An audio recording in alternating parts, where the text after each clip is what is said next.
The Stalker by Sean P. Marr. Chapter 1. A dark, strange figure. It was a cold and rainy night. Far above a 20-story apartment building rooftop, perched a strange dark figure in a black wide brim hat and flowing black cape lined inside with red. The dark figure didn't seem to mind the rain or cold weather, as though it didn't affect him in the least. From under the turned-down black wide brim hat, two eyes glowed, searching the streets below. The dark figure, pale of skin, tall and lean, seemed to be a shadowy and ghostly apparition against the city lights and full moon. The strange dark figure for a moment was lost in thought. His mind drifted back to his past 516 years ago. Back in the times when outbreaks of witchcraft hysteria with subsequent mass executions. He was a judge by the name Mellows Crochel. He was not just quick to believe any insane accusation of who was a witch like the other judges before, during, and after him. He believed in hard evidence. He would personally investigate each case that came before him by proving or disproving witchcraft. Those who were accused of witchcraft would beg for him to try their case, because his reputation had spread far and wide to the point the other judges felt he was becoming a problem to their own position as judges. And Mellows Crochel was unaware that the other judges began to plot against him, to bring his downfall, a downfall that would seal his fate. Like a gargoyle perched on the apartment rooftop, the strange dark figure kept his lonely vigil of the streets below as he continued to reminisce on the past. Then came the day when he had to try a young woman of 18 years old for witchcraft. Evidence was given that even Mellows Crochel, as perceptive and analytical as he was, he couldn't deny. Evidence of a baby murdered and the blood used to form a pentagram, and mystic and magical symbols. He examined all the evidence and questioned the young woman who pleaded with him that she was innocent. Mellows Crochel couldn't ignore the evidence against the woman, and she was sentenced to burn at the stake. Once the execution of the young woman had been carried out, the other judges confronted Mellows Crochel that he had been fooled with falsified evidence against the young woman. He was sickened by his fellow judges, and over the death of the young woman, he became a recluse, since he hadn't any way of proving to the king the other judges with false evidence murdered a young woman, and used him to carry out the miscarriage of justice. Weeks went by since the execution of the young woman. Mellows Crochel, alone in his library, had fallen asleep sitting in his chair reading a book. He began to dream, a Lovecraftian nightmarish dream. He walked down a long and shadowy, ancient but elegant castle corridor. There were rows of niches in the walls every 5 feet. In each of the niches were demonic creatures, ghostly evil entities, malevolent alien horrors, and both lycanthropic and vampiric abominations. Mellows Crochel felt he was walking the hallways of hell. However, none of the preternatural beings made any attempt to harm him. They gnashed their fangs at him and either roared or growled at him as he passed them by from niche to niche. As far as his eyes could see, he saw a huge arch, double doors about 15 feet high and 10 feet wide. The huge arch, double doors glowed a hellish glow. As he continued walking toward the doors, he paid little attention to the creatures in the niches on either side of him. Then, within 5 feet of the doors began to open slowly and silently. Mellow's Crosshill stopped and noted as he looked behind him that the monstrous roaring and growling had quieted down until it was silent as the grave. He also noted all the beings had bowed their heads in homage towards the doors as the doors fully opened. He then turned his gaze back towards the doors and saw only impenetrable darkness.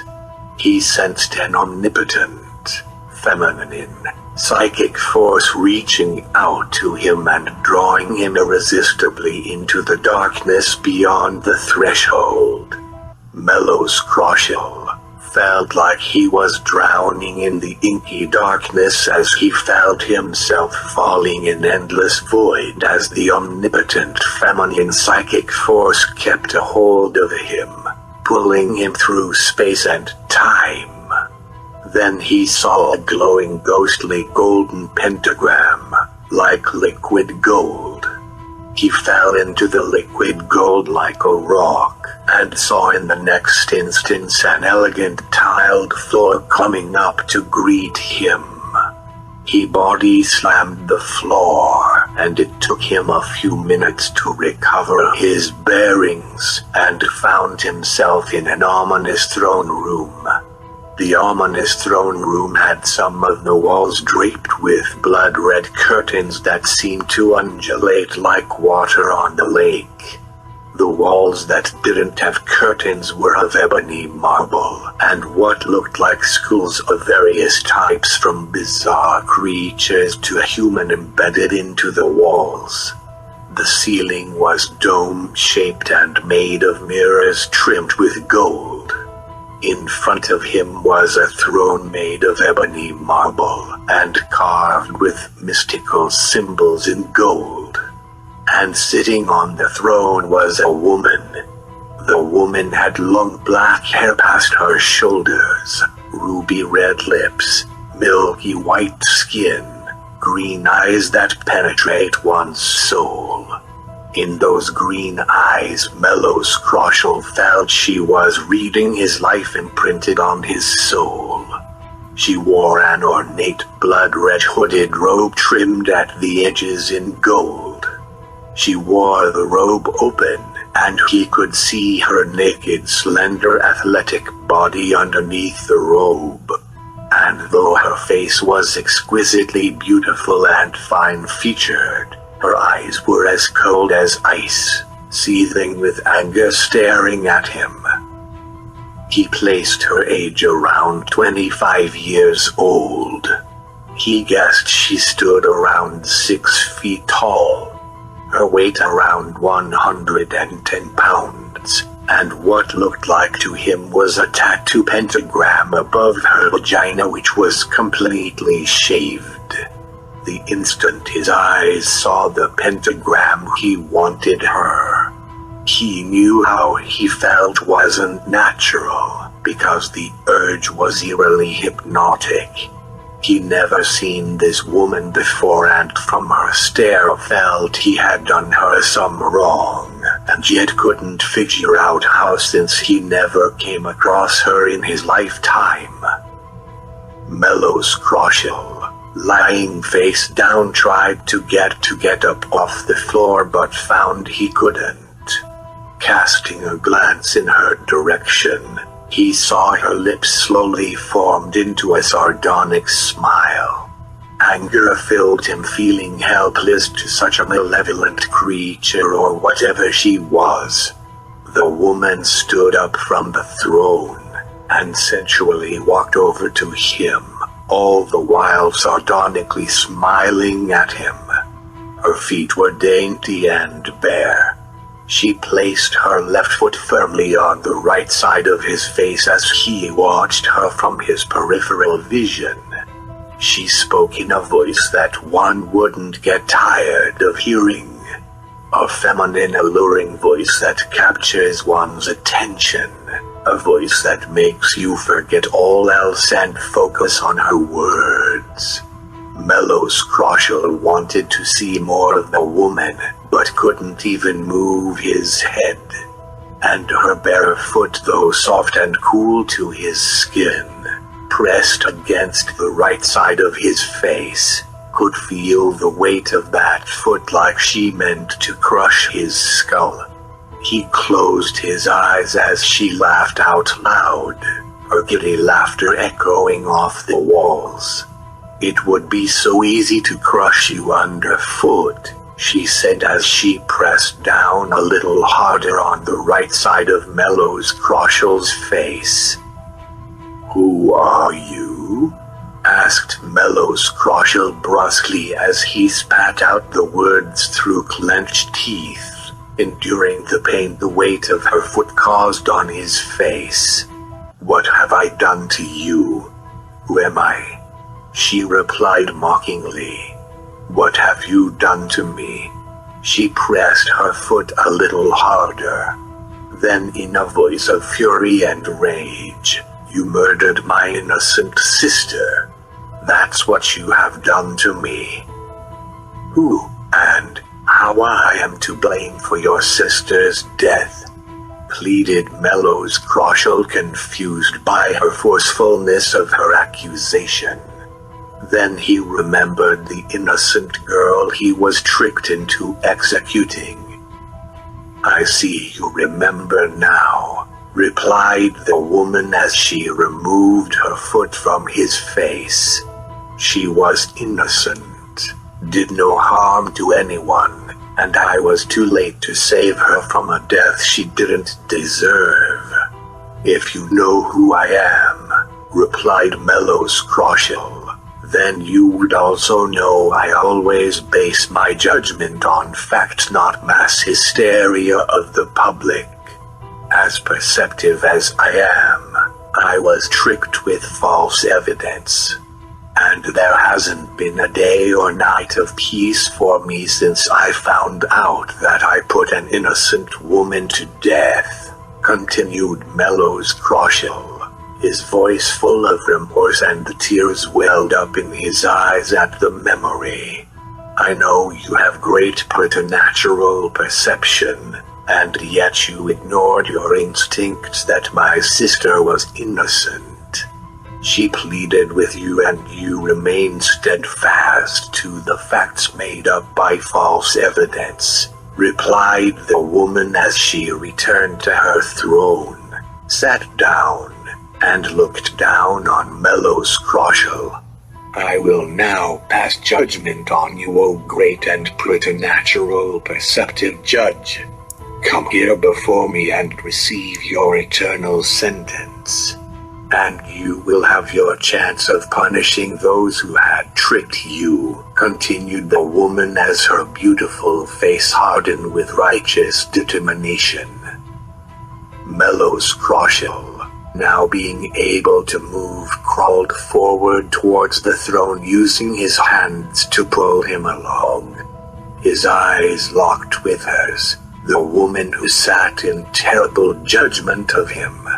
He came a foot of her throne and then stopped, not being able to move anymore.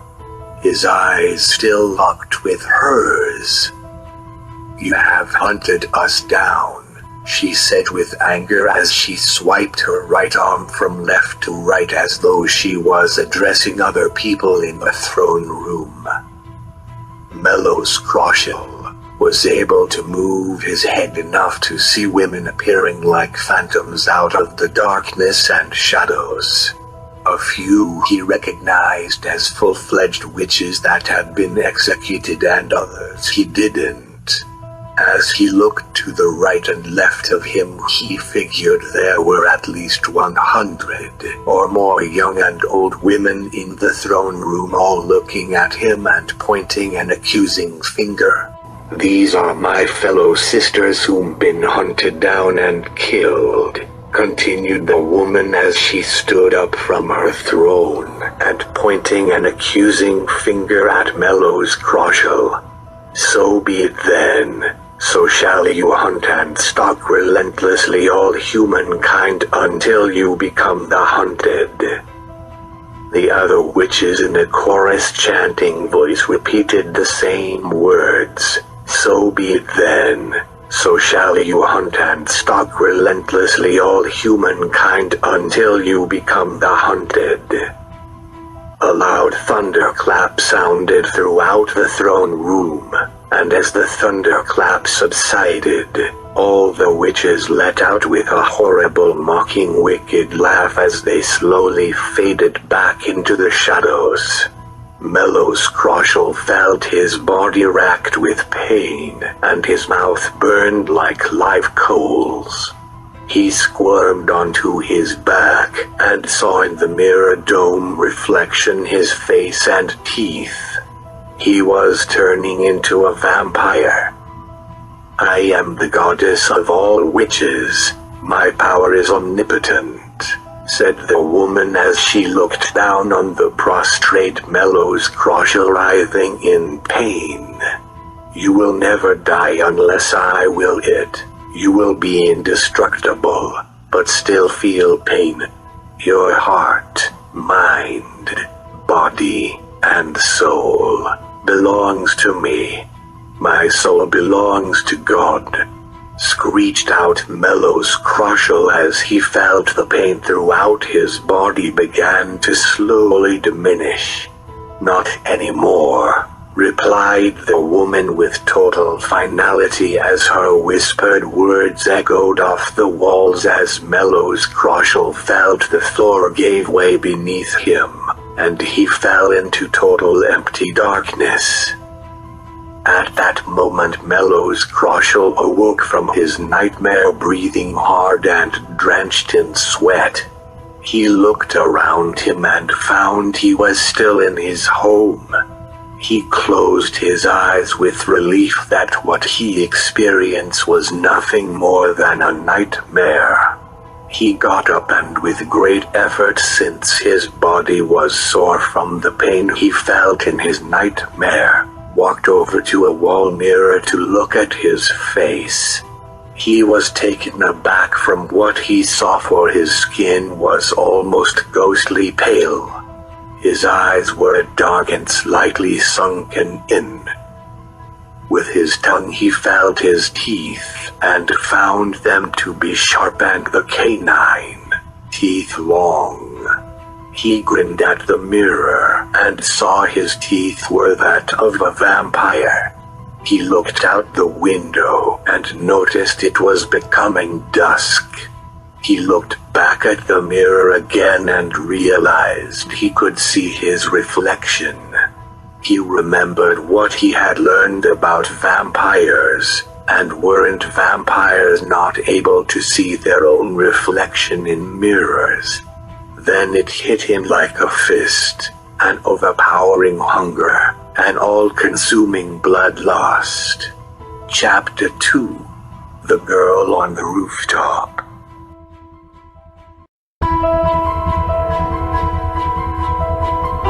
Chapter 2: The Girl on the Rooftop.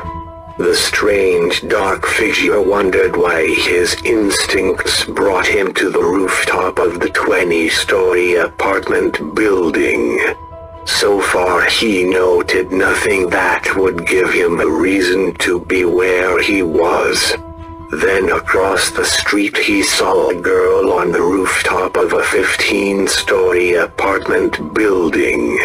She wore a loose pink gown that clung to her body from the rain. He could tell from her body language and micro-expressions that she was contemplating suicide as she neared the edge of the rooftop, looking down into the street below. He could also tell the young thin brunette was addicted to heroin. She was crying and kept looking up at the sky as though she was searching for someone, perhaps God. Then she looked down at the street below, debating whether to jump. The strange dark figure wondered if this was why his instincts brought him here, because of the girl. The young thin brunette then looked up in his direction, and from her facial expression showed fear, like she saw a ghost. Her fear then turned to curiosity. Her eyes were focused on his black cape that looked like to her huge bat wings as the black cape flapped in the wind. Their eyes met and she seemed to calm down. A loud thunderclap sounded, startling the young thin brunette, and she ran back into the apartment building by way of the rooftop entrance. The strange dark figure waited for her to return, and when she didn't, his thoughts once more returned to his past, to the night he was cursed by the witch goddess to become a vampire.